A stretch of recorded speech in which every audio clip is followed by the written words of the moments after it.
Garden of কিপসের যে পাথরটা এগুলো টোটালি ন্যাচারালি তৈরি হয়েছে। আমরা আশা করি মেঘালয়া পার্ট 1 দেখেই ফেলেছো, যদি না দেখে থাকো ডেসক্রিপশনে লিঙ্ক দিয়ে দেবো, গিয়ে চেক আউট করে আসতে পারো। যাই হোক, hi everyone, welcome to my Meghalaya series part 2।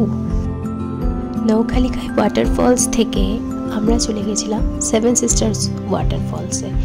দেখো কি সুন্দর, চারিদিকে শুধু মেঘ আর মেঘ, আর ফলসগুলো খুবই কম দেখা যাচ্ছিল, কারণ রেইনি সিজনে ফলসগুলোর তীব্রতা অনেক বেশি থাকে। প্রথম তো মেঘে ঢাকা ছিল, কিছুই দেখতে পাচ্ছিলাম না, তারপর আস্তে আস্তে মেঘটা সরলো আর আমরা সেভেন সিস্টার্সের যে সুন্দর ভিউটা এটা এনজয় করলাম। খুবই সুন্দর ছিল, মেঘালয়ের প্রত্যেকটা টুরিস্ট স্পট খুবই সুন্দর।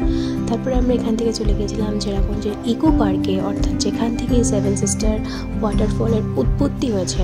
সানসেটের সময় মেঘালয়ের পাহাড়গুলো ঠিক এরকম লাগে, তো সেখানে একটু এনজয় করলাম। তারপর পরের দিনে আমরা চলে গেছিলাম শিলং ভিউ পয়েন্ট দেখতে। মেঘের জন্য কিছুই দেখা যাচ্ছিল না, এখান থেকে বেসিক্যালি পুরো শিলং শহরটাকে ভালো করে দেখা যায়। শিলংয়ের ওয়েদার খুবই আনপ্রেডিক্টেবল, এখন বৃষ্টি, এখন মেঘ, আবার এখন হঠাৎ করে খুবই সুন্দর ভিউ।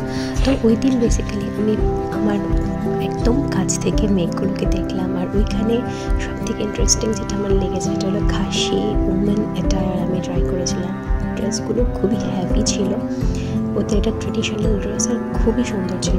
তা তোমাদের সাথে কয়েকটা ফটো আমি শেয়ার করলাম। এভাবেই আমাদের মেঘালয় ট্রিপ কাটলো। For more videos please subscribe to my channel.